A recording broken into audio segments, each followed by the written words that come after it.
റസൂൽ അല്ലാഹു ഒരിക്കലും പ്രവാചകൻ സല്ലല്ലാഹു അലൈഹി വസല്ലമയെ ബുദ്ധിമുട്ടിക്കില്ല എന്ന് ഉറപ്പുള്ളപ്പോ ആ ദുആയിൽ പാതിരാ സമയം മുഴുവനും കണ്ണീർ കൊണ്ട് മുഴുകി വ്യാപൃതനായി എങ്കിൽ എന്റെ പ്രിയപ്പെട്ട സഹോദരങ്ങളെ, ആദ്യമായി എന്റെ ശരീരത്തോടും എന്റെ നഫ്സിനോടും നിങ്ങളോടും എനിക്ക് വസിയത്ത് ചെയ്യാനുള്ളത്, അല്ലാഹു നൽകിയത് നിലനിർത്തി തരാൻ വേണ്ടി പടച്ച റബ്ബിനോട് ദുആ ചെയ്യുക. അല്ലാഹു ആ ദുആ ജീവിതത്തിൽ നിത്യമാക്കുക. اللهم إنا نعوذ بك من زوال نعمتك وتحول عافيتك وفجأة نعمتك وجميع سخطك والنار. അല്ലാഹു നമുക്ക് നൽകിയ എല്ലാ അനുഗ്രഹവും അല്ലാഹു നിലനിർത്തി തരട്ടെ. സഹോദരങ്ങളെ, ഈ നാക്കൊരു അനുഗ്രഹമാണ്, ഈ കൈ ഒരു അനുഗ്രഹമാണ്, ഈ ആരോഗ്യം ഒരു അനുഗ്രഹമാണ്, കച്ചവടം ഒരു അനുഗ്രഹമാണ്, മക്കൾ ഒരു അനുഗ്രഹമാണ്. ജീവിതത്തിൽ അല്ലാഹു തന്നതെല്ലാം അനുഗ്രഹമാണ്. ഈ നാവിന് സംസാരിക്കാൻ ശേഷി തന്ന ഇതേ തമ്പുരാന് തന്നെ ഈ നാവിന്റെ ശേഷി ഇല്ലാതാക്കാനും പടച്ച തമ്പുരാൻ ഒരൊറ്റ നിമിഷം മാത്രം മതി. അങ്ങനെയൊക്കെ ലോകത്ത് സംഭവിച്ചിട്ടുണ്ട് എന്ന ബോധം നമ്മുടെ എല്ലാവരെയും മനസ്സിൽ അല്ലാഹു നൽകി അനുഗ്രഹിക്കുമാറാകട്ടെ. മനുഷ്യർ, പൊതുജനങ്ങൾ അതെന്ത് പറയുന്നു നമ്മൾ നോക്കേണ്ട കാര്യമില്ല. പടച്ച റബ്ബിന്റെ മുമ്പിൽ, അല്ലാഹുവിന്റെ മുമ്പിൽ, അല്ലാഹുവേ എനിക്ക് ആത്മാർത്ഥമായിട്ട് നിന്നോട് പറയാൻ കഴിയും. പടച്ച റബ്ബേ, നെറ്റി കൊണ്ടുപോയി നിന്റെ മുമ്പിൽ കുനിച്ചു വെച്ചിട്ട് അല്ലാഹുവേ എന്റെ കൽബ് തുറന്നു കാണിച്ച് എനിക്ക് പറയാൻ കഴിയും, അല്ലാഹുവേ നീ തന്ന അനുഗ്രഹത്തിൽ ഞാൻ ഇതേവരെ അഹങ്കരിച്ചിട്ടില്ല. അല്ലാഹുവേ നിന്നെ ഓർത്ത് അറിഞ്ഞാണ് ഞാൻ ജീവിച്ചത് എന്ന് പറയാൻ കഴിയുന്ന ഒരു മനസ്സ് അല്ലാഹു എനിക്കും നിങ്ങൾക്കും അല്ലാഹു നൽകി അനുഗ്രഹിക്കുമാറാകട്ടെ എന്ന ദുആയോടുകൂടി നന്ദിയുണ്ടെങ്കിലേ വർധനവുണ്ടാവൂ, കൃതജ്ഞതയുണ്ടെങ്കിലേ വർധനവുണ്ടാവൂ, കൃതജ്ഞതയുണ്ടെങ്കിലേ താഴ്ചയുണ്ടാവൂ. അല്ലാഹു നന്ദിയുള്ളവരിൽ നമ്മെ ഉൾപ്പെടുത്തി അനുഗ്രഹിക്കുമാറാകട്ടെ. ആമീൻ മനുഷ്യന്മാരെ. അല്ലാഹു നമ്മുടെ നന്ദിയുള്ള ദാസന്മാരിൽ അല്ലാഹു നാം ഏവരെയും ഉൾപ്പെടുത്തി അനുഗ്രഹിക്കുമാറാകട്ടെ എന്ന ദുആയോടുകൂടി ഖുർആൻ സ്തുതിച്ച അടിമ, ആ വിഷയം നമുക്ക് ചർച്ച ചെയ്യാം. ഞാൻ പറഞ്ഞതുപോലെ 20-21 തീയതികളിൽ ആലുവയിൽ വാർഷിക പ്രഭാഷണമുണ്ട്. ഈസാ നബിയുടെ 2ാം വരവും ഇമാം മഹ്ദി. ആദ്യം തന്നെ ഞാൻ പറയുക, ഇൻഷാ അല്ലാഹ് എന്റെ ഖുർആൻ വാർഷിക പ്രഭാഷണത്തിന് ആ സദസ്സിൽ ഒരു 5 പൈസയുടെ പിരിവുണ്ടാവില്ല. ഇപ്പൊ തന്നെ പറഞ്ഞേക്കും, ബക്കറ്റ് വീരുണ്ടാവും. അല്ലാതെ അവിടെ വെച്ച് 10,000 അല്ലാതെ കൈപൊക്കിക്കൊള്ളൊന്നുമില്ല. നിങ്ങൾ എന്തുകൊണ്ട് വന്ന സദസ്സിൽ കൊടുക്കുന്നു, അതല്ലാതെ വേറൊരു പിരിവ് ആ സദസ്സിൽ വെച്ചിട്ടുണ്ടാവും. ഇൻഷാ അല്ലാഹ് ആ വിഷയം ഈസാ നബിയുടെ 2ാം വരവ്, ഇമാം മഹ്ദി, ഈ 2 ദിവസവും 2 വിഷയം പരമാവധി ഇൻഷാ അല്ലാഹ് പറഞ്ഞു തീർക്കാനുള്ള പുറപ്പാടിലാണ്. അതിനുവേണ്ടി അശ്രാന്ത പരിശ്രമം നടത്തുന്നതിന്റെ പ്രവർത്തകർ അല്ലാഹു വർഗമായ പ്രതിഫലം നൽകി അനുഗ്രഹിക്കട്ടെ. ഞാൻ എന്റെ വിഷയത്തിലോട്ട് കടക്കുന്നു. ഖുർആൻ സ്തുതിച്ച അടിമ. അടിമകൾ 2 വിഭാഗമാണ്. ഒന്ന് അല്ലാഹുവിന്റെ അടിമ, മറ്റൊന്ന് മനുഷ്യന്റെ അടിമ. ലോകത്തെ അടിമകൾ 2 വിഭാഗം മാത്രമേ ഉള്ളൂ, വേറെ ഒന്നുമില്ല. ഒന്ന് അല്ലാഹുവിന്റെ അടിമ, 2 മനുഷ്യന്റെ അടിമ. ഈ 2 അടിമകൾ തമ്മിലുള്ള ഏറ്റവും പ്രധാനപ്പെട്ട വ്യത്യാസം, മനുഷ്യന്റെ അടിമയായി മാറിയാൽ ആ അടിമയെ കൊണ്ട് ഉടമയ്ക്കാണ് ലാഭമുണ്ടാവുക. പക്ഷേ അല്ലാഹുവിന്റെ അടിമയായി മാറിയാൽ ഉടമയെ കൊണ്ട് അടിമയ്ക്കാണ് നേട്ടമുണ്ടാവുക. വളരെ വ്യത്യാസത്തോടെ നമ്മൾ മനസ്സിലാക്കുക, നന്നായിട്ട് മനസ്സിലാക്കണം. ഒന്ന് അടിമകളിൽ 2 വിഭാഗം. ഒന്ന് അല്ലാഹുവിന്റെ അടിമ, മറ്റൊന്ന് മനുഷ്യന്റെ അടിമ. നമ്മൾ വേറൊരു മനുഷ്യന്റെ അടിമയായാൽ, ഒരു രാഷ്ട്രീയ നേതാവിന്റെ അടിമയായാൽ, ഒരു നേതൃത്വത്തിന്റെ അടിമയായാൽ, ആ നേതൃത്വത്തിന് അടിമയെ കൊണ്ട് ഗുണമുണ്ടാകുമെന്നല്ലാതെ അവരെ കൊണ്ട് അടിമകൾക്ക് ഗുണമുണ്ടാകൽ വളരെയേറെ കുറവാണ്. നമ്മൾ കാണുന്നത് അങ്ങനെയാണ്. പക്ഷേ അല്ലാഹുവിന്റെ അടിമയായാൽ നേട്ടമാർക്ക് അടിമയ്ക്ക്, ഉടമയ്ക്കല്ല. നമ്മൾ അടിമയായി എന്നതുകൊണ്ട് ഉടമയ്ക്ക് യാതൊരുവിധ നേട്ടവുമില്ല. നമ്മുടെ അടുക്കൽ നിന്ന് അല്ലാഹുവാകുന്ന ഉടമയ്ക്കൊന്നും നേട്ടേണ്ടതില്ല. പക്ഷേ അല്ലാഹുവിന്റെ യഥാർത്ഥ അടിമയായി മാറാൻ കഴിഞ്ഞാൽ, അല്ലാഹുവിന്റെ യഥാർത്ഥ അടിമയായി മാറാൻ കഴിഞ്ഞാൽ ആ അടിമത്ത മനോഭാവം കൊണ്ടുള്ള യഥാർത്ഥ നേട്ടമാർക്ക, അത് അടിമത്ത മനോഭാവത്തോടെ പടച്ചറപ്പിന്റെ അടിമയായി ജീവിക്കുന്ന നമുക്ക് നൽകുകയാണ് എങ്കിൽ അല്ലാഹു സുബ്ഹാനഹു വ തആല അവന്റെ സൃഷ്ടികളായ മനുഷ്യർക്ക് നൽകുന്ന ബഹുമതിയിൽ ഏറ്റവും വലിയ ബഹുമതി അല്ലാഹുവിന്റെ അടിമയായി മാറുക എന്നതാണ്. അതിനപ്പുറത്തോളം വലിയ ഒരു ബഹുമതി വേറെയില്ല. അല്ലാഹുവിന്റെ സൃഷ്ടികളിൽ അല്ലാഹു നൽകുന്ന അനുഗ്രഹത്തിൽ ഏറ്റവും വലിയ അനുഗ്രഹം, ഈ ഫീഡ്ബാക്ക് ഇതൊരു വിശാലമായ ഗ്രൗണ്ടാണ്. സൗണ്ട് അത്ര കൊടുത്താലും അറിയില്ല, ഞാനങ്ങ് തുറന്നു പോകും. ഈ ഫീഡ്ബാക്ക് കുറച്ച് സലാം സൗണ്ട് സലീം വലിയ പേരുള്ള സൗണ്ടാണ്. അള്ളാഹു നരകത്തിൽ കൊടുക്കട്ടെ. ദുആ ചെയ്താൽ ഇനി കൂട്ടി വരും.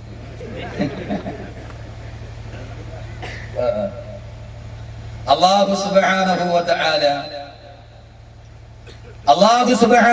തആല അവന്റെ പടപ്പുകൾക്ക് നൽകുന്ന ബഹുമതിയിൽ ഏറ്റവും പ്രധാനപ്പെട്ട ബഹുമതി, ഏറ്റവും വലിയ ബഹുമതി അള്ളാഹുവിന്റെ അടിമ, അബ്ദ് എന്ന് പറയുന്ന ബഹുമതിയാണ്.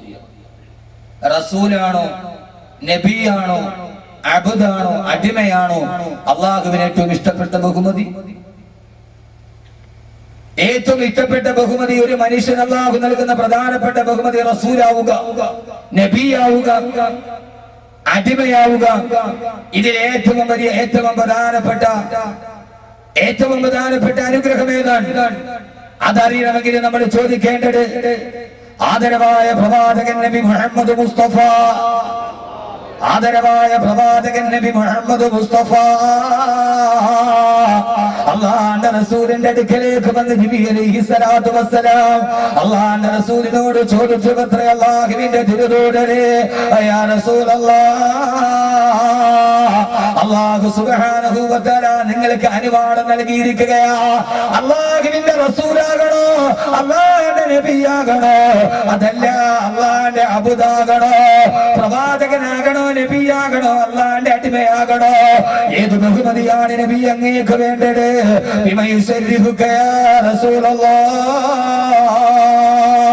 അള്ളാഹു ചോദിച്ചു, തിരുദൂതരെ, ഏത് പദവി വന്നിട്ടാ ഞാൻ അങ്ങേ ബഹുമാനിക്കേണ്ടത്?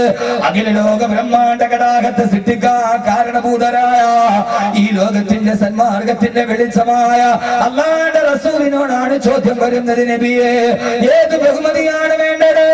അള്ളാഹുവിന്റെ തിരുദൂതരെ, റസൂൽ എന്ന ബഹുമതി വേണോ? അതല്ല നബി എന്ന ബഹുമതി വേണോ? അതല്ല ഒരു അബ്ദ്, ഒരു അടിമ എന്ന ബഹുമതി വേണോ? ആ സമയത്ത് അള്ളാഹുവിന്റെ റസൂല് തിരഞ്ഞെടുത്തതല്ല, അല്ലാഹുവേ അല്ലാഹുവേ അല്ലാഹുവേ പിന്നിസുബതീരയിക. അള്ളാഹുവിന്റെ റസൂല് പറഞ്ഞു, അല്ലാഹുവേ, റസൂൽ എന്ന ബഹുമതിയല്ല, നബി എന്ന അടയാളമല്ല. അല്ലാഹുവേ, നിന്നിലേക്ക് ചേർത്തിട്ട് നിന്റെ അടിമ എന്ന് പറയാ. അല്ലാഹുവേ, നിന്റെ ഒരു യഥാർത്ഥ അടിമയായി അറിയപ്പെടാ, നിന്റെ കൽപ്പനകൾ അനുസരിക്കുന്ന, നിന്റെ നിരോധനങ്ങളിൽ നിന്ന് മാറി നിൽക്കുന്ന, അല്ലാഹുവേ, നിന്റെ തൃപ്തിക്ക് വേണ്ടി സദാസമയവും ജീവിക്കുന്ന നിന്റെ ഒരു അടിമയായി മാറാൻ ഏറ്റവും വലിയ ബഹുമതിയായിട്ട് അള്ളാഹുവിന്റെ റസൂല് തിരഞ്ഞെടുത്തതേടാ. അതുകൊണ്ടല്ലേ അള്ളാഹുവിന്റെ റസൂലിന്റെ ഏറ്റവും വലിയ അനുഗ്രഹം പറയുമ്പോ, മിഅ്റാജിന്റെ യാത്രയുടെ കഥ പറയുമ്പോ അള്ളാഹു പറയുന്നത് എന്തെന്നറിയുമോ? സുബ്ഹാനല്ലദീ അസ്റാ ബിഅബ്ദിഹി ലൈലൻ മിനൽ മസ്ജിദിൽ ഹറാം. സുബ്ഹാനല്ലദീ അസ്റാ ബിഅബ്ദിഹി. തന്റെ പ്രവാചകനെ വാനാരോഹണം ചെയ്യിച്ചവനെന്നല്ല, തന്റെ നബിയെ വാനാരോഹണം ചെയ്യിപ്പിച്ചവനെന്നല്ല. അല്ലാഹു പറഞ്ഞതെന്താ? എന്റെ അടിമയെ, എന്റെ യഥാർത്ഥ അടിമയെ സപ്തവാനങ്ങളും താണ്ടിക്കിടന്ന് ആകാശത്തിന്റെ നഭോമണ്ഡലത്തിലേക്ക് വാനയാത്ര ചെയ്യിപ്പിച്ച അല്ലാഹു എത്രയോ പരിശുദ്ധനാ. അള്ളാഹുവിന്റെ അടിമ എന്ന പദമാണ് ഏറ്റവും വലിയ പദവി എന്ന് പരിചയപ്പെടുത്തിയത് കൊണ്ട് നൂഹ് നബി അലൈഹി സ്വലാത്തു വസ്സലാമിനെ ഖുർആൻ പരിചയപ്പെടുത്തുമ്പോ അല്ലാഹു നൂഹ് നബിയെ കുറിച്ച് പറഞ്ഞിട്ടുണ്ട്, ഇന്നഹു കാന അബ്ദൻ ശകൂറാ, ഇന്നഹു കാന അബ്ദൻ ശകൂറാ. നൂഹ് നബി വല്ലാതെ നന്ദിയുള്ള എന്റെ അടിമയാ, എന്റെ അടിമയാ, എന്റെ അടിമയാ, എന്റെ അടിമയാ. തൊട്ടിലിന്റെ ഉള്ളിൽ പ്രസവിച്ചു വീടുമ്പോ ആദ്യമായി ലോകത്തിന്റെ പുറംതരിയുടെ മുകളിലോട്ട് കടന്നു വരുമ്പോ നാവ് കൊണ്ട് തുറന്നിട്ട് ആദ്യത്തെ വാക്യം പറയുമ്പോ ആദ്യത്തെ ഭാഷാ പദാവലി പറഞ്ഞ റൂഹുല്ലാഹി ഈസാ നബി അലൈഹി സ്വലാത്തു വസ്സലാം ആദ്യമായിട്ട് തന്നെ കുറിച്ച് പരിചയപ്പെടുത്തിയതെന്താ? ഖാല ഇന്നി അബ്ദുല്ലാഹ് അതാനിയൽ കിതാബ വജഅലനീ നബിയാ. ആദ്യമായിട്ട് തൊട്ടിലോട്ട് പറന്നു വീടുന്നതിന് മുമ്പ്, ചോരയുടെ മണം മാറുന്നതിന് മുമ്പ് ആദ്യമായി സംസാരിച്ച ഈസാ നബി പറഞ്ഞിടണ്ട, ഞാൻ ദൈവത്തിന്റെ പുത്രനല്ല, ഞാൻ യേശുവിന്റെ സഹോദരനല്ല, ഞാൻ മറ്റൊരാളുടെ പാപം പേറാൻ വന്നവനല്ല. ഖാല ഇന്നി അബ്ദുല്ലാഹ്,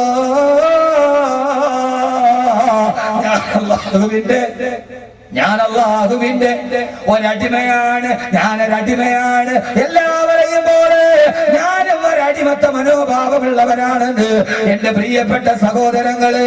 അല്ലാഹു നൽകുന്ന നമ്മുടെ പദവിയിൽ സമ്പത്ത് നൽകട്ടെ, ആരോഗ്യം നൽകട്ടെ, സൗന്ദര്യം നൽകട്ടെ.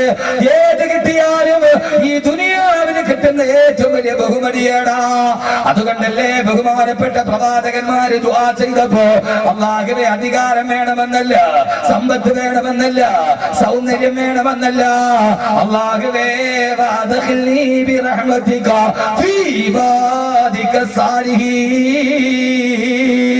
അല്ലാഹുവേ അല്ലാഹുവേ അല്ലാഹുവേ അപാരമായ നിന്റെ കാരുണ്യത്തിന്റെ ഉള്ളിൽ എന്നെ ഉൾപ്പെടുത്തിയിട്ട് ഫീ ഇബാദിക സാലിഹീൻ,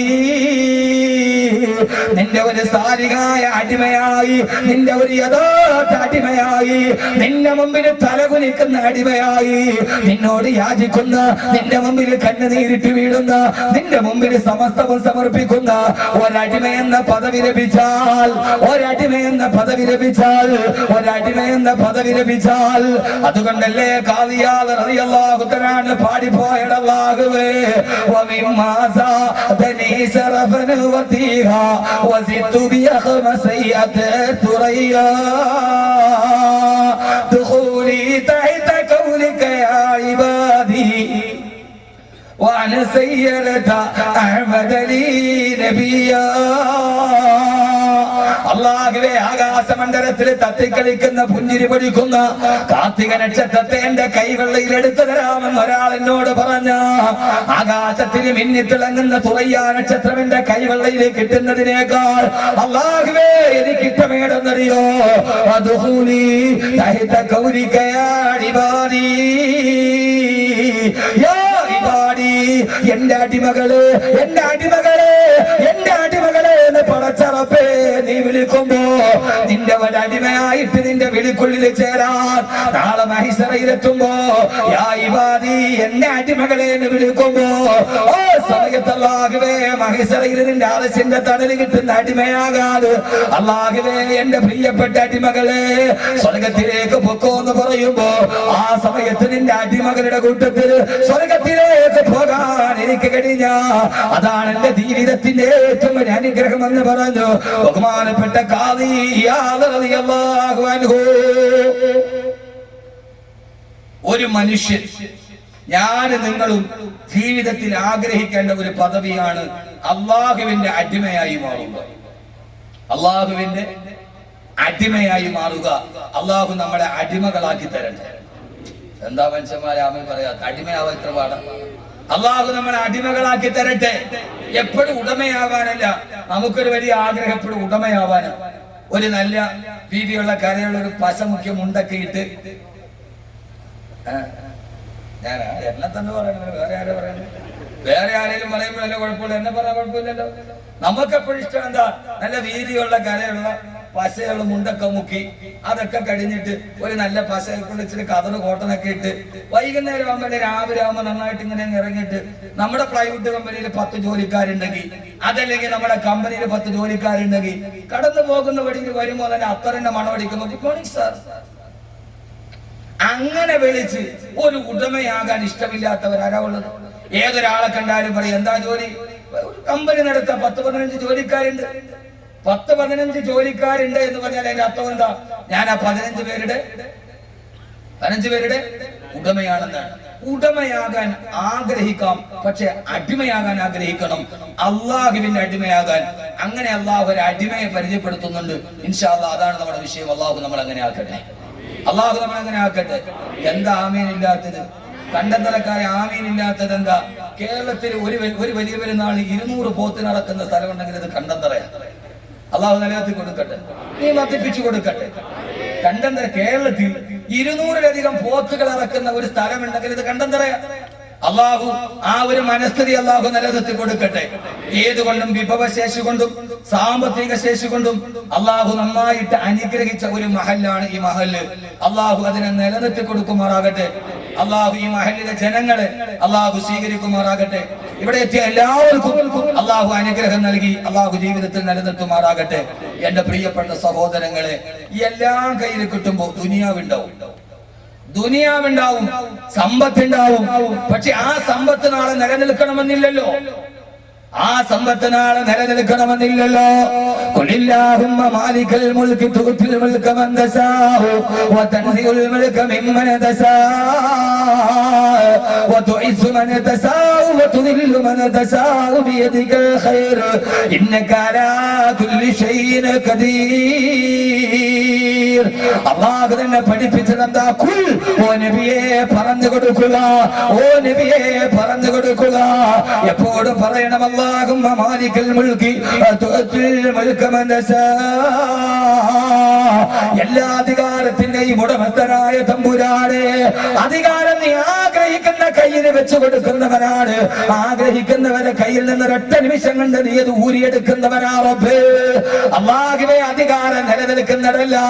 സഹോദരങ്ങൾ, അമേരിക്കയുടെ പാവ സർക്കാരായി മാറി അഫ്ഗാനിലെ പാവപ്പെട്ട നിരപരാധികളുടെ കരുത്തറച്ചിട്ട് ചെങ്കോര കൊണ്ട് അഫ്ഗാനികളുടെ പാവപ്പെട്ട ഇസ്ലാമിസ്റ്റുകളുടെ ചെഞ്ചോര കൊണ്ട് കയ്യിൽ മുക്കിയിട്ട് ഇൻകിലാബ് വിളിച്ച ഏകാധിപതിയായ നജീബുള്ള അവസാനം കോൺസുലേറ്റ് മന്ദിരത്തിന്റെ വിളക്കുകാലിൽ കുത്തിയാട്ടപ്പെട്ടെങ്കിൽ നജീബുള്ള എന്ന ഭരണാധികാരി കോൺസുലേറ്റ് മന്ദിരത്തിന്റെ വിളക്കുകാലിൽ കെട്ടിത്തൂക്കപ്പെട്ടെങ്കിൽ ഇന്നത്തെ ഭരണാധികാരി നാളത്തെ ഏറ്റവും വലിയ യാചകനായി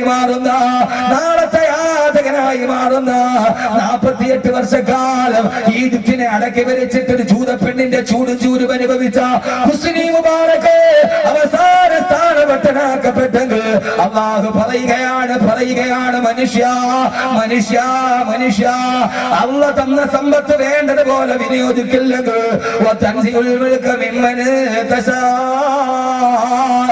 അത് ആഗ്രഹിക്കുന്ന സമയം നിന്റെ കയ്യിൽ നിന്ന് ഊരിയെടുത്തിട്ട് അത് വേറെടുത്തിന്റെ കയ്യിൽ കൊടുക്കാൻ ഖജനാവിന്റെ ഉടമസ്ഥനായ റബ്ബിന് യാതൊരുവിധ പ്രയാസമില്ലെന്ന് അല്ലാഹുവിന്റെ വിശുദ്ധ ഖുർആൻ.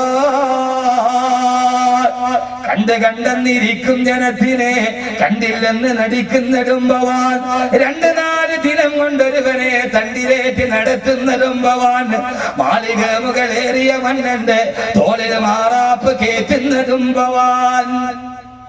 അല്ലാഹു എന്ന സമ്പത്ത് നിലനിൽക്കില്ല. ഇന്നൊരാളുടെ കയ്യിൽ നാളെ ഇന്നത്തെ മുതലാളി, നാളത്തെ തൊഴിലാളി. ഇത് ഭൂമിയുടെ നിയമമാണ്. അല്ലാഹു ആരുടെ കയ്യിലും അത് കൃത്യമായി നിയന്ത്രിതമായിട്ടല്ലാതെ അല്ലാഹു കൊടുത്തിട്ടില്ല. വതുഉതിൽ മുൽക മൻ തശാ വതൻസിഉൽ മുൽക മിമ്മൻ തശാ വതുഇസ്സു മൻ തശാ വതുദില്ലു മൻ തശാ. ആഗ്രഹിക്കുമ്പോൾ അല്ലാഹു തീരുമാനിക്കുമ്പോൾ യശസ് ഉണ്ടാകും, അല്ലാഹു തീരുമാനിക്കുമ്പോൾ അത് മുഴുവനും ഇല്ലാതാകും. ബിയദിക്കൽ ഖൈർ, സർവ്വ നന്മകളുടെയും താക്കോൽ അല്ലാഹുവിന്റെ കയ്യിലാണ്. അതുകൊണ്ട് അല്ലാഹുവിന്റെ അടിമ എന്ന് പറയുന്ന ഒരു പദവി അത് ലോകത്തൊരിക്കലും അവസാനിക്കില്ല. ഒരിക്കലും അവസാനിക്കില്ല. അതുകൊണ്ടല്ലേ ജിബ്രീൽ അലൈഹിസ്സലാത്തു വസ്സലാമിന്റെ ചാരത്ത് അല്ലാഹുവിന്റെ റസൂൽ ഇരിക്കുമ്പോ ആ സമയത്താണ് അല്ലാഹുവിന്റെ കൽപ്പന ഉണ്ടാകുന്നത്. നബിയേ, അല്ലാഹുവിന്റെ തിരുദൂതരെ യാ റസൂലല്ലാഹ്, അങ്ങേക്ക് എങ്ങനെ അറിയപ്പെടാനാണ് താല്പര്യം? മലിക്കൻ റസൂല, രാജാവായ റസൂലാകണോ? അതല്ല അബ്ദൻ നബിയ, അതല്ല പ്രവാചകനായ അടിമയാകണോ? രാജാവായ പ്രവാചകനാകണോ? അതല്ല അടിമയായ പ്രവാചകനാകണോ? ഏത് തെരഞ്ഞെടുത്തോ നബിയെ? ആ സമയത്ത് അല്ലാഹുവിന്റെ റസൂൽ ജിബ്രീൽ അലൈഹിസ്സലാത്തു വസ്സലാമിനെ നേരെ നോക്കി ജിബ്രീൽ ആംഗ്യം കാണിച്ചു. നബിയെ, തവാദുവിനെ തെരഞ്ഞെടുത്ത നബിയെ, വിനയത്തെ തെരഞ്ഞെടുത്ത നബിയെ. അല്ലാഹുവിന്റെ റസൂൽ പറഞ്ഞു, അല്ലാഹുവേ മബ്ദന നബിയ,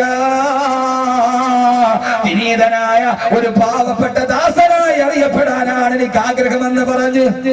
എന്നിട്ട് വെറുതെ ഇരുന്നു പാതിരാവിന്റെ നിശബ്ദതയിൽ സ്വന്തം ഭാര്യയുടെ ചൂടും ചൂരും അനുഭവിച്ചുകൊണ്ട് കിടന്നുറങ്ങുമ്പോ, ഭാര്യ ഉറങ്ങിക്കഴിയുമ്പോ ആ കിടപ്പുറയിൽ നിന്ന് പള്ളിക്കുള്ളിലേക്ക് വന്നിട്ട് കാലിന് നീര് വെക്കുന്നത് വരെ നിസ്കരിക്കുമ്പോ കിന്നയായ ഭാര്യ തന്റെ പ്രിയപ്പെട്ട ഭർത്താവ് പടച്ചറപ്പിന്റെ മുമ്പിൽ തലകുരിച്ചിട്ട് വിഷമിക്കുന്നത് കാണുമ്പോ, എന്തേ ഭർത്താവേ, എന്തേ തിരുദൂതരെ, അല്ലാഹു സർവ്വപാപങ്ങളും പുറത്തു തന്നതല്ലേ, പിന്നെന്തേ ഇങ്ങനെ നിസ്കരിക്കുന്നതെന്ന് ചോദിക്കുമ്പോ അല്ലാഹുവിന്റെ റസൂലിന്റെ മറുപടി എന്താ? അഫലാ അകൂനു അബദന ശകൂറാ, ഞാനൊരു നന്ദിയുള്ള ദാസനായി തീരണ്ടേ ആയിഷ? ഏത് സമയത്താണ് ഈ സംഭവം നടക്കുന്നത്? ചിന്തിക്കും മനുഷ്യന്മാരെ, നന്നായിട്ടൊന്ന് ചിന്തിക്കുക. ഏത് സമയത്താ? അല്ലാഹുവിന്റെ റസൂല് ഭാര്യയോട് വിട പറഞ്ഞ് കിടപ്പറയിൽ നിന്ന് എഴുന്നേറ്റ് പള്ളിക്കുള്ളിൽ വന്നിട്ട് കാലിൽ നീര് വെക്കുന്നത് വരെ നിസ്കരിച്ചതപ്പെടാ. ഹിജ്റ പോയപ്പോഴല്ല, മക്കബത്തകിന്റെ കാലഘട്ടത്തിലല്ല, മക്ക തന്റെ കാൽച്ചുവട്ടിൽ വന്നതല്ല. എപ്പോഴെന്നറിയോ?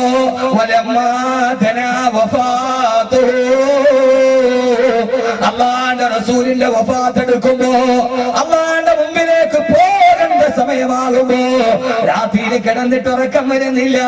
അല്ലാഹുവിനോട് അടിമയാകണമെന്ന് ആവശ്യപ്പെട്ട് അടിമയായിട്ട് മനോഭാവമില്ലാതെ യഥാർത്ഥ അടിമയാകാതെ എങ്ങനെയാ പടച്ചറപ്പിന്റെ മുമ്പിൽ പോയി എഴുന്നേറ്റ് നിൽക്കുക എന്നോർത്തിട്ട് രാത്രി ഉറക്കമില്ലാതെ കാലിന് നീര് വെക്കുന്നത് വരെ നിസ്കരിച്ചു പോയി.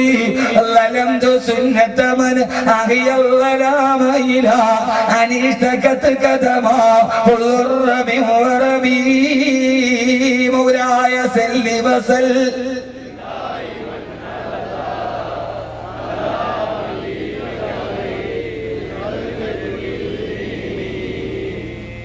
പാടി നമ്മുടെ സുന്നികളാണ്. അല്ലാഹു സുബ്ഹാനഹു വ തആല മൗലായ സല്ലി വസല്ലിം ദായിമൻ അബദാ അലാ ഹബീബിക ഖൈറിൽ ഖൽഖി കുല്ലിഹിം وأثبت الوجود طيبرة ولنا مثل البحار يرى خديك والنبي. പാതിരാ സമയത്തിന്റെ കവിൾത്തടത്തിലൂടെ കണ്ണുനീര് തടം തല്ലിയാ തൊടുകയാ. എങ്ങനെയാ എന്റെ കവിൾത്തടത്തിലൂടെ കണ്ണുനീരൊഴുകിയിടുന്നറിയോ?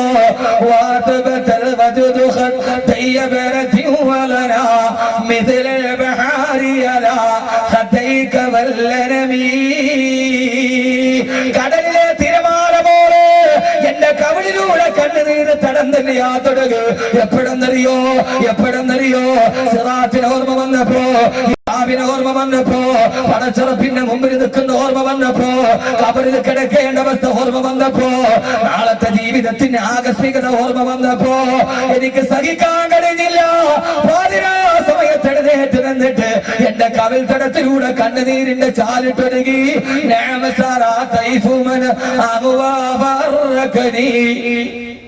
نعم سرى طيف من أهوى فأركني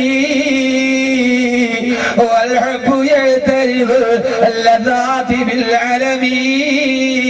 مولاي سل وسلم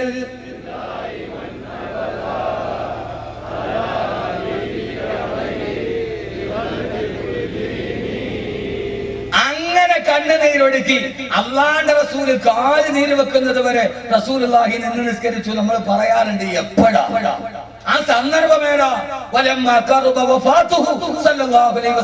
അല്ലാഹുവിന്റെ റസൂൽ വിട പറയാൻ സമയമായി.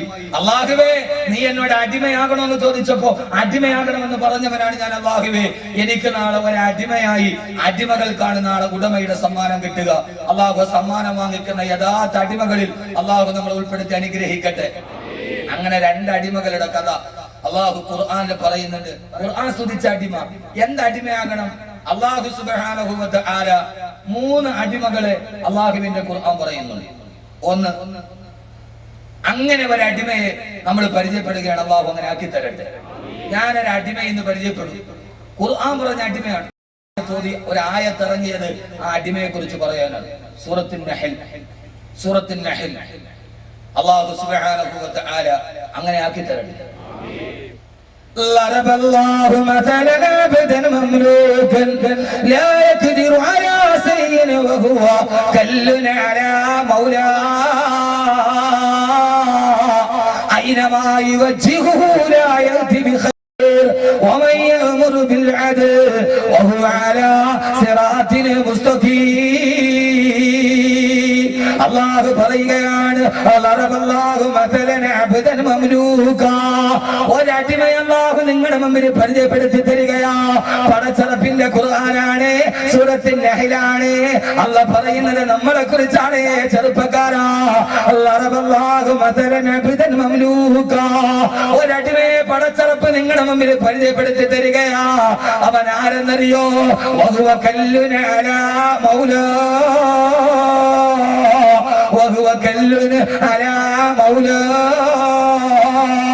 അവനവന്റെ ഉടമയ്ക്ക് ഭാരമായി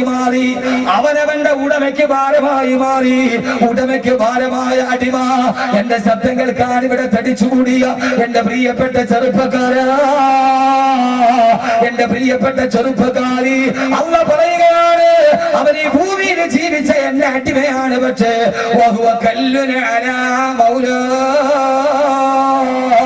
അവൻ ഉടമയ്ക്ക് ഭാരമായി മാറി. അവൻ ഉടമയ്ക്ക് ഭാരമാകാനുള്ള കാരണം എന്താ? അവൻ എവിടേക്ക് തിരിഞ്ഞാലും ഒരു നന്മ അവൻ കൊണ്ടുവരികയില്ല. എവിടേക്ക് തിരിഞ്ഞാലും, ഇടത്തോട്ട് പോയാലും വലത്തോട്ട് പോയാലും മുമ്പോട്ട് പോയാലും പുറകിലോട്ട് പോയാലും അവൻ തിന്മ മാത്രമല്ലാതെ ചെയ്യില്ല. അവൻ കുടുംബത്തിനും ഭാരമാ, അവൻ നാടിനും ഭാരമാ, അവൻ വീടിനും ഭാരമാ, അവൻ സമൂഹത്തിന് ശാപമാ. അവനെ കൊണ്ട് ഈ ഭൂമിക്ക് ഭാരമല്ലാതെ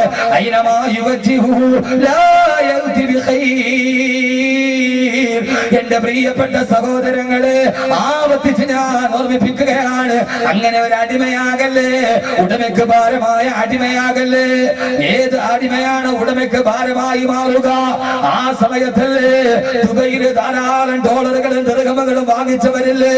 ഒരു എക്കോണമിക് ക്രൈസിസ് വന്നപ്പോ, ഒരു സാമ്പത്തിക മാന്ദ്യത വന്നപ്പോ, കുറെ തൊഴിലാളികള് കമ്പനികൾക്ക് ഭാരമായപ്പോ ആ സമയത്ത് കമ്പനി പിരിച്ചുവിട്ടില്ലേ? ഇനി കമ്പനിക്ക് നിങ്ങൾ ഭാരമാണ്, നിങ്ങളെ തീറ്റിപ്പെട്ടാൻ ഞങ്ങൾക്ക് സാധ്യമല്ല, കൊടുത്തിട്ട് പിരിച്ചുവിട്ടില്ലേ?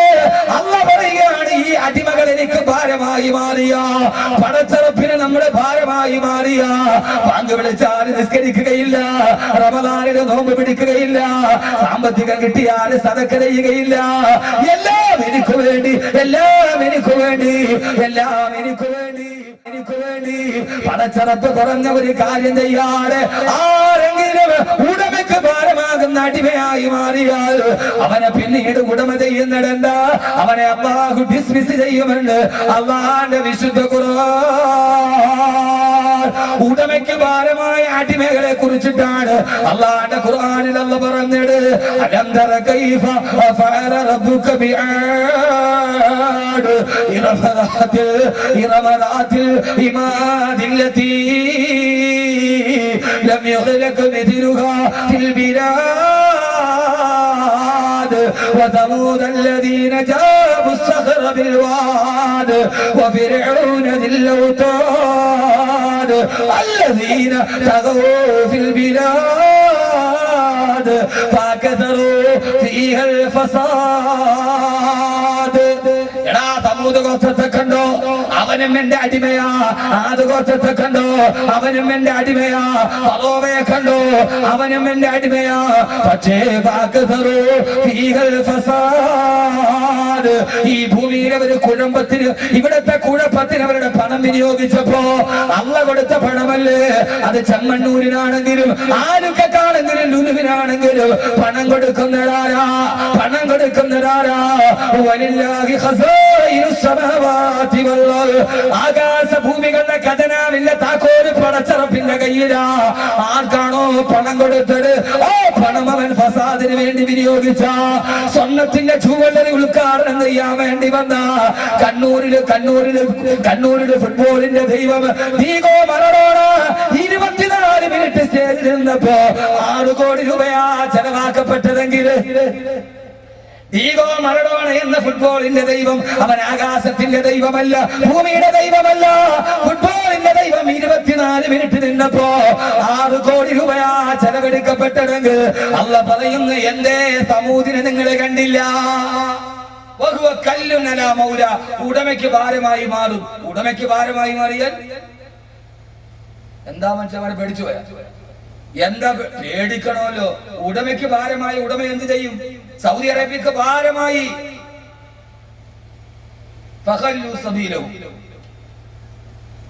അവരാരായി? ഒരു നിമിഷം കൊണ്ട് സഹോദരങ്ങളൊന്ന് ആലോചിക്കുക, എന്താ പണം? ഒരു നിമിഷം കൊണ്ട് പണിതിരിക്കുന്ന വീടിന്റെ പണി നിന്നില്ല. ഒരു നിമിഷം കൊണ്ട് നിത്താക്കത്ത് എന്ന് പറയുന്ന 4 അക്ഷരം സാമ്പത്തിക വ്യവസ്ഥയുടെ മേൽ മറ്റൊരു തിരിച്ചടിയായില്ലേ? എന്താ ഇവിടെ ഉള്ളത്? കെട്ടിപ്പൊക്കിയ കോട്ടകൾ എവിടെ? പണിത് വെച്ച സ്വപ്നങ്ങൾ എവിടെ? എല്ലാം തകർന്ന തരിപ്പണമായി. അവസാനം പിന്നീട് വീടുകളിൽ കൂട്ട നിലവിളിയായി. എനിക്ക് തോന്നുന്നു ഏറ്റവും കൂടുതൽ പെണ്ണുങ്ങൾ വാതിന് വരുന്നത് ഇപ്പോഴാ. 3 മാസം പെണ്ണുങ്ങൾ വാതിന് വന്നായിട്ട് വരും. കാരണം മാപ്പിളമാട് മുഴുവൻ ഗൾഫിലാ, സൗദിയിലാ. മുഴുവൻ വരുന്ന പേപ്പർ ഉസ്താദ് ദുആ ചെയ്യണം. എന്തിന്? 3 മാസത്തേക്ക് അബ്ദുള്ള രാജാവ് അല്പം മാപ്പ് പ്രഖ്യാപിച്ചിട്ടുണ്ട്. ഇപ്പൊ സ്ത്രീകൾ കൂടുതലാ. കാരണം ഇനി വാതിന്റെ സദസ്സിലെ ദുആ കൊണ്ടല്ലാതെ ചെയ്തെന്ന് നന്നായിട്ടറിയാം. ലിസീന് പോയി, അപ്പോളയിൽ പോയി. ഇനി മുയിലാരെ ഊത്തല്ലാതെ പറ്റൂലെന്ന് എന്ത് ചെയ്യാം? അപ്പൊ പിന്നെ പള്ളിക്കാട്ടിൽ വന്നേ പറ്റൂ. കാരണം മിക്ക ഖത്തീബന്മാരുടെ റൂം ഖബർസ്ഥാന് നേരെ എതിരെയാണ്. എന്റെ പ്രിയപ്പെട്ട സഹോദരങ്ങളെ, അള്ളാഹു മനസ്സിലാക്കാനുള്ള ബോധം നൽകട്ടെ. അള്ളാഹു ചോദിക്കുന്നു, സമൂദിനെ നിങ്ങൾക്കറിയില്ലേ? ആരാ സമൂദ് ഗോത്രം? ഇനി 2 അടിമകളെ കൂടെ അള്ള പറയുന്നുണ്ട്. വിഷയം അവസാനിപ്പിച്ചിട്ട് ഞാൻ പോകും. അവസാനിപ്പിച്ചിട്ട് ഇതൊരായത്ത്. ഉടമയ്ക്ക് ഭാരമായി. ആ ഉടമയ്ക്ക് ഭാരമായ അടിമകളാണ് ആദ്, സമൂദ്, ഇറം, ഫിർഔൻ, ഹാമാൻ, കാറൂൻ, അബൂജഹൽ, ഉത്ബത്ത്, ഷൈബത്ത്.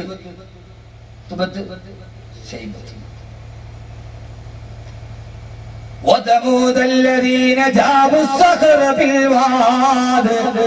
സമൂദിനെ നിനക്കറിയില്ലേ? അവര് പാറക്കെട്ടുകൾ കൈവിരലുകൾ കൊണ്ടാണ് തുരന്നിട്ട് വീടുണ്ടാക്കിയത്. എത്രയോ നാളുകൊണ്ട് നമ്മൾ കേൾക്കണ ചരിത്രമാ. സമൂദ് ഗോത്രമാരാ. അവര് പാറക്കെട്ടുകൾ തുരന്നിട്ട് അതിന്റെ അകത്ത് JCBയുടെ പല്ലിലെ JCBന്റെ പല്ല്. JCB ഞാൻ പറഞ്ഞ എന്തോ എനിക്ക് JCB പോണ കാണുമ്പോ എനിക്ക് തോന്നുന്ന വലിയ ബ്രാക്കറ്റ് ഫ്രണ്ടില് മറ്റേ കൈയുണ്ടല്ലേ അത്. ഈ JCB റോഡിൽ കൂടെ പോണ കാണുമ്പോ ഞാൻ ചിന്തിക്കാറുണ്ട്, ഇവിടെ ഏതോ ഒരു തക്കവയുള്ള ഒരു മനുഷ്യൻ കണ്ടുപിടിച്ചു. കാരണം രൂപം കണ്ടിട്ട് ഇങ്ങനെ ആമീനും പിടിച്ചോണ്ടാ പോണാലോ.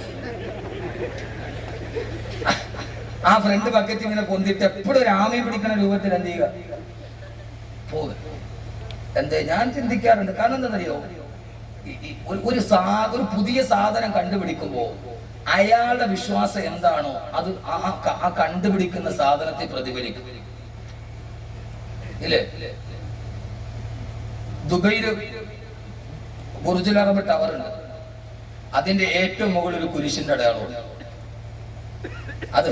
അത് പണിത എഞ്ചിനീയർ അമേരിക്കൻ ക്രിസ്ത്യാനിയാണ്. ആ ബുർജുൽ അറബിന്റെ ഫോട്ടോ വെച്ചിട്ടാണ് ദുബൈ പിന്നീട് നമ്പർ പ്ലേറ്റ് ഉണ്ടാക്കിയത്. സൗദി അറേബ്യ നമ്പർ പ്ലേറ്റും വെച്ചുകൊണ്ട് സൗദി അറേബ്യ വണ്ടി കയറ്റില്ല. കാരണം കുരിശിന്റെ അടയാളം. അയാൾ എല്ലാം വെച്ച് കഴിഞ്ഞിട്ട് അതിന്റെ മുകളിൽ എന്ത് വെച്ച് അതുകൊണ്ടല്ലേ KSRTC ബസ് സ്റ്റാൻഡിൽ ധാരാളം ദൈവങ്ങളുടെ ഫോട്ടോ കാണും. അത് ഓടിക്കുന്ന ഡ്രൈവർ ആരാ, കണ്ടക്ടർ ആരാന്ന് പെട്ടെന്ന് തിരിച്ചറിയാം. പക്ഷെ നമ്മളാരും ഇതിനകത്തോടെ മദീന മക്കയെ വെക്കാറില്ല. നമ്മളെപ്പോഴും മതേതരത്ത് അങ്ങനെ തന്നെ കാത്തു. നിങ്ങൾ ഏതെങ്കിലും KSRTC ബസ്സിൽ നിങ്ങൾ കണ്ടിട്ടുണ്ടോ? ഏതെങ്കിലും KSRTC ബസ് സ്റ്റാൻഡിൽ കണ്ടിട്ടുണ്ടോ? എവിടെയെങ്കിലും കൊണ്ടുപോയി മക്കയുടെ മദീനയുടെ അള്ളാഹ് നോക്കണേ. നമ്മൾ ബോധമുള്ളവരാ എന്റെ പ്രിയപ്പെട്ട സഹോദരങ്ങളെ. അവരെ മിക്ക KSRTC ബസ് സ്റ്റാൻഡിലും കാണാൻ എത്ര ദൈവങ്ങളുണ്ടാവും? നമ്മൾ ആരുടെയും വിശ്വാസത്തെ മുറിപ്പെടുത്താനുള്ളവരല്ല. നമ്മുടെ വിശ്വാസം അങ്ങനെ തന്നെ കാത്തു സൂക്ഷിക്കുന്നതോടുകൂടെ തന്നെ മറ്റാളുടെ വിശ്വാസത്തേക്ക് നമ്മൾ കടക്കാറുമില്ല. അതാണ് മുസ്ലിമിന്റെ പൊതുധാര. അള്ളാഹു നിലനിർത്തി തരട്ടെ. സമൂദ് ഗോത്രം ഞാൻ പറഞ്ഞു. സമൂദ് ഗോത്രം കൈവിരലുകൾ കൊണ്ട് പാറ തുരന്നിട്ട് അതിന്റെ അകത്ത് വീടുണ്ടാക്കി. അതെന്തിനാ? അപ്പൊ വീടിന്റെ മുകളിൽ പറയണ മനസ്സിലാവണില്ലേ? ഉണ്ടോ ഇല്ലയോ? ചുമ്മാ പറഞ്ഞു ഇതിപ്പോ പണ്ട് പോലെ നമ്മൾ പഠിക്കണ സമൂദാര അവര് മെഴുക് പോലെയാ പാറ. പാറ തുറന്നു, അതിന്റെ അകത്ത് വീട് വെച്ചു. അതിന്റെ മുകളില്, വീടിന്റെ മുകളില് എന്തിട്ട് മനുഷ്യന്മാരെ പടച്ചവന്മാരെ, വീടിന്റെ മുകളില് പാറ, വലിയ പാറ. അതെന്തിനാ അങ്ങനെ അവര് വീട് വെച്ചെന്തിന്? ഇതവനെ ഖുർആന്റെ ഒരു ആയത്ത് കേൾക്കും ഒന്ന് ചിന്തിക്കണം. പടച്ചോനെ എന്താ അങ്ങനെ വെക്കാൻ കാരണം? ചുമ്മാ പാറ തുറക്കുവോ? ഇല്ലല്ലോ. അപ്പൊ എന്തിനാ തുറന്നേ? അവർക്കറിയാം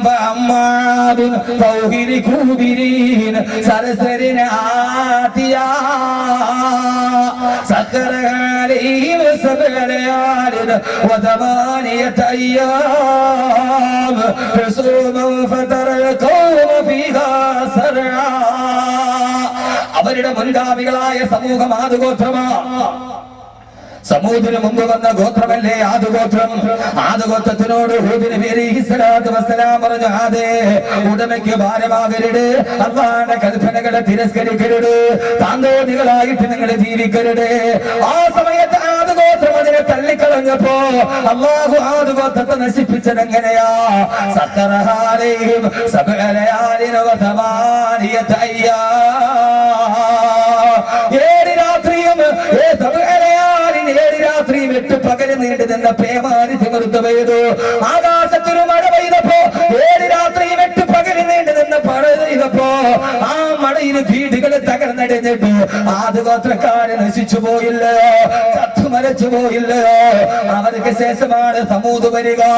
തങ്ങളുടെ പിതാമഹന്മാര് മഴ പെയ്തപ്പോ, അല്ലാഹു മഴ പെയ്യിപ്പിച്ചപ്പോ അവരുടെ വീടുകൾ തകർന്ന് മരിച്ചെന്നറിഞ്ഞപ്പോ സാലിഹ് നബി സമൂദിനോട് പറഞ്ഞ, സമൂട്, അല്ലാഹുവിനെ തിരസ്കരിക്കരുത്, പടച്ചറപ്പിനെ വലിച്ചെറിയരുത്, അല്ലാഹു നിങ്ങളെ ആദിനെ നശിപ്പിച്ചതുപോലെ നശിപ്പിക്കുമെന്ന് പറഞ്ഞപ്പോ, എടാ സാലിഹേ, നിന്റെ അല്ല ഞങ്ങളെ നശിപ്പിക്കില്ലടാ.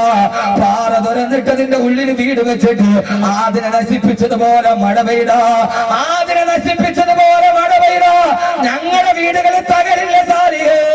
പാറയുടെ ഉള്ളിലാണ് ഞങ്ങളുടെ വീട് വെച്ചിരിക്കുന്നത് എന്ന് പറഞ്ഞിട്ട് പടച്ചറപ്പിനെതിരെ തിരിഞ്ഞ സമൂട്. എന്തേ ചെറുപ്പക്കാരാ ചിന്തിക്കുന്നില്ല? നമ്മുടെ കുറെ മാനദണ്ഡങ്ങളൊക്കെയുണ്ട്. ജപ്പാനിന് സുനാമി ആഞ്ഞടിച്ചപ്പോ ഇപ്പം വെക്കുന്ന വീടുകൾ ഭൂകമ്പത്തെ തടയാൻ കഴിയുന്ന വീടുകളാണത്രേ. ഏത് ഭൂകമ്പമോ? ഭൂകമ്പത്തെ തടയുന്ന വീടുകൾക്ക് ബോംബെ മുനിസിപ്പാലിറ്റി ഇപ്പോൾ അനുവാദം കൊടുക്കുകയുള്ളൂ. അമ്മ പിടിച്ചിട്ട് ഭൂമി കുലുക്കിയാൽ തകരാൻ പാടില്ല. സമൂത് ചെയ്ത അതേ മനോഭാവമല്ലയോ? സമൂത് വീണ്ടും പുനരാവിഷ്കരിക്കുകയല്ലയോ? ഖുർആൻ പറഞ്ഞ കഥാപാത്രം അവസാനിക്കുകയല്ലല്ലോ. ആ സാലിഹ് നബിയോട് പറഞ്ഞ, സാലിഹേ, അല്ലാഹുവിന്റെ ശിക്ഷ വരാൻ പോവുകയാ.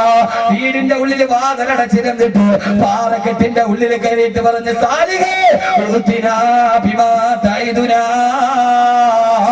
ഇൻ കുന്ത മിനസ്സാദിഖീൻ. കഴിയുമെങ്കിൽ നിന്റെ അല്ലാഹുവോട് ഞങ്ങളെ നശിപ്പിക്കാൻ പറയടാ. സഹോദരങ്ങളെ, പേമാരി പെയ്തില്ല, കാർമേഘം വന്നില്ല, ആകാശം പിളർന്നില്ല, ഭൂമി കുലുങ്ങിയില്ല, ആകാശത്തിരിനാദം മുടങ്ങി. വീടിന്റെ ഉള്ളിൽ, പാറക്കെട്ടിന്റെ ഉള്ളിലെ വീടുകള് അല്ലാഹുവിനെ ഭയക്കാതിരുന്ന സമൂത് ഗോത്രം അവര് ഹാർട്ട് അറ്റാക്ക് വന്നിട്ട് പിടഞ്ഞ് വീണുപോയി. ആകാശത്തെ ഇടിനാദത്തിന്റെ ശബ്ദം സഹിക്കാൻ കഴിയാതെ 120 ഹെർട്സിന് മുകളിലോട്ടുള്ള ആവൃത്തിയുള്ള ശബ്ദ തരംഗം അതൊരു മനുഷ്യനെ സഹിക്കാൻ പറ്റില്ല. ആകാശത്തിന് വെള്ളിടി മുടങ്ങിയപ്പോ കൊന്നത്തടിയുടെ വലിപ്പമുള്ള സമൂത് ഗോത്രം ഹാർട്ട് അറ്റാക്ക് വന്ന് ഇരുന്ന സ്ഥലത്തിരുന്നിട്ട് ചത്തുപോയെന്ന് അല്ലാഹുവിന്റെ വിശുദ്ധ ഖുർആൻ. മോനെ, മരിക്കില്ലെന്ന് പറഞ്ഞ ഫറോവയും മരിച്ചില്ലേ? പോട്ട് മരിച്ചില്ലേ?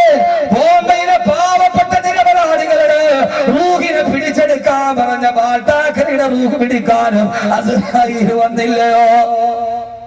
ഇവന്റെ റൂഹ് പിടിക്കാൻ ചൂണ്ടിക്കാണിച്ചവന്റെ റൂഹ് പിടിക്കാൻ അല്ല വന്നപ്പോ അവൻ അല്ലാഹുവിന് ഉടമയ്ക്ക് വേണ്ടാത്തവനായി മാറി.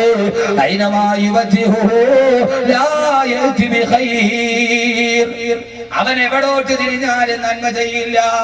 അല്ലാഹു നമ്മളെ കാത്ത് രക്ഷിക്കുമാറാകട്ടെ. പിന്നെ മഴ പെയ്തില്ല, പിന്നെ ഇടി വെട്ടിയതേ ഉള്ളൂ, ചത്തു, തീർന്നു. ഇനി അതിന്റെ അപ്പുറത്തേക്ക് കഥയില്ല. ഇതാണ് ഖുർആൻ പഠിപ്പിക്കുന്ന പാഠം അള്ളാന്റെ അടിമകളെ കുറിച്ച്. ഇനി അടുത്ത ആയത്ത് അള്ളാഹു ഉടമയ്ക്ക് ഭാരമായ അടിമയാക്കാതിരിക്കട്ടെ. ആമീൻ പറയും. മനുഷ്യന്മാരെ ഒന്ന് ചിന്തിച്ചു നോക്ക്, അള്ളാഹ്ക്ക് വേണ്ടി ഞാൻ വല്ലതും ചെയ്യുന്നുണ്ടോ? നമ്മൾ സാധാരണ വാപ്പ പോലും പറയൂലേ, ഇനി നിനക്ക് ഈ തീറ്റയിൽ നിന്ന് തീറ്റിപ്പറ്റാൻ എന്നെ കൊണ്ട് പറ്റൂല, ഇറങ്ങിപ്പോയി ജോലി ചെയ്യാൻ വാപ്പ തന്നെ പറയൂലേ. പിന്നെ അല്ല വായു തരുന്ന അല്ല, ഭക്ഷണം നൽകുന്ന അല്ല, ആരോഗ്യം തന്ന അല്ല, ഭാര്യയെ തന്ന അല്ല, മക്കളെ തന്ന അല്ല, ഇതെല്ലാം തന്നിട്ടും തമ്മാടി പിന്നെ നീ ഇങ്ങനെ നടക്കുകയാണെങ്കിൽ ഇനി എനിക്ക് നിന്നെ വേണ്ടടാന്നല്ല തീരുമാനിച്ചാൽ എന്റെ പൊന്നു സഹോദരങ്ങളെ താഴെ കിടന്നിട്ടും മണ്ണി കിടന്ന് പെടയാനല്ലാതെ പിന്നെ പടച്ചറപ്പിന്റെ മുമ്പിലൂടെ നടക്കാൻ കഴിയില്ല. അള്ളാഹു കാക്കട്ടെ. ഞാൻ എന്റെ പൊന്നു സഹോദരങ്ങളോട് സഹോദരിമാരോട് കൽബിൽ തൊട്ട് പറയുകയാണ്, നമ്മുടെ ജീവിതം വെച്ചിട്ട് അള്ളാഹുവേ ഇന്നത്തെ ഒരു ദിവസം ഞാൻ പടച്ചറപ്പിന് വേണ്ടി എന്ത് ചെയ്തു എന്ന ഒരു തിരിച്ചുനോട്ടം ഉണ്ടാകട്ടെ. ഞാനൊരു ഭാരമാകുന്നു, ഞാൻ അള്ളാഹുവിന് ഭാരമായി മാറുന്നു. മദ്യപാനത്തിന്റെ, ചരസിന്റെ, ഗഞ്ചാവിന്റെ, പീഡനത്തിന്റെ, സർവ്വതിന്റെയും പണ്ടൊക്കെ ഉമ്മമാര് പറയുമായിരുന്നു കുട്ടികളെ 10ാം ക്ലാസ് കഴിഞ്ഞാൽ നഴ്സറി വിടാൻ പേടിയാ. ഇപ്പൊ ഉമ്മമാര് മാറ്റി കുട്ടികളെ കോളേജിൽ വിടാൻ പേടിയാന്ന് പറയുമായിരുന്നു. 10ാം ക്ലാസ് കഴിഞ്ഞാൽ പിന്നെ വേറെ ലോകമല്ലേ. ഇന്ന് ഉമ്മമാര് മാറ്റി ഇന്ന് കുട്ടികളെ നഴ്സറി വിടാൻ പേടിയാ. എന്തൊക്കെ വിവാദങ്ങൾ. മനുഷ്യൻ നന്നാകുന്നു എന്ന് മാത്രമേ ഇതിന്റെ പ്രത്യേകതയുള്ളൂ, വേറൊന്നുമില്ല. ടൈറ്റായ ജീൻസ് ഇട്ടിട്ട് പെണ്ണുങ്ങൾ നടക്കാൻ പാടില്ല എന്ന് രജീന്ദർ കുമാർ എന്ന് പറഞ്ഞൊരു മനുഷ്യൻ പറഞ്ഞു. എന്താ അയാളെ കൊല്ലാൻ വേണ്ടി വീണല്ലേ? ഞാൻ അയാളെ പക്ഷത്താ. ടൈറ്റായ ജീൻസ് ഇട്ടിട്ട് നടക്കാൻ പാടില്ല എന്ന് ഞാൻ അത് പറയാം. അങ്ങനെ കുറെ ആളുകളെ എന്നാ അറിയാവുന്നവനെ വിളിക്കും, വാക്കബിയെ വിളിക്കും, ചേലക്കുറുസ്ഥാനെ വിളിക്കും, അബൂ ക്രിസ്താനെ വിളിക്കൂ. ഒരു ചർച്ചയുണ്ട്, നിങ്ങൾ വരാൻ പറയാം, നമ്മളെ നിയമങ്ങൾ പറയും. മറ്റതങ്ങനെയല്ല. അതിപ്പോ എന്താണെങ്കിൽ അങ്ങനെ ജീൻസ് ഇട്ടൊന്നിട്ടിട്ട് നടന്നാൽ ഒരു പെണ്ണിനെ കണ്ടാൽ പുരുഷന് ഹാലളവും. അപ്പൊ വേറൊരു ഹൈവായി ഇരുന്നിട്ട് പറയാം മുസ്ലിം സ്ഥാനത്തിൽ മുസ്ലിമീങ്ങളെ പ്രതിനിധീകരിച്ച് അവൻ പറയാം. അതുകൊണ്ടാണ് ഞങ്ങളുടെ നബി തങ്ങൾ പറഞ്ഞത് മനുഷ്യൻ നന്നാവണം, അവന്റെ ഹൃദയം നന്നാവണം. അങ്ങനെ നിങ്ങൾക്കൊരു പെണ്ണിനെ കാണുമ്പോൾ എന്തെങ്കിലും തോന്നിയാൽ നിങ്ങൾ നോമ്പ് പിടിച്ചു കൊള്ളട്ടെ. പറയാം ആ ഹൈവാനോട് ചോദിക്കണ്ടട പുള്ളേ, ഒരു പെണ്ണിങ്ങനെ അടിച്ചു പൊളിച്ചിട്ട് ഒരു പെണ്ണ് മുമ്പിൽ കൂടെ പോവാ, ഇവൻ ആ സമയത്ത് നിയന്ത്രണം നഷ്ടപ്പെട്ടു പോയി ആ പെണ്ണിനെ നോക്കിയിട്ട് നവൈതു സൗമഖത്തിൽ അതാ എന്ന് പറഞ്ഞാൽ നിങ്ങൾ മാറുമോ? ഒരു പറയുന്നതിന് ദീനുമായിട്ടൊരു ബന്ധം വേണ്ടേ? അല്ലെ? അങ്ങനെ ഒന്നിനെ കണ്ടതിന് ശേഷം പടച്ചോനെ ഞാൻ ഇതൊന്നുമില്ല സമീന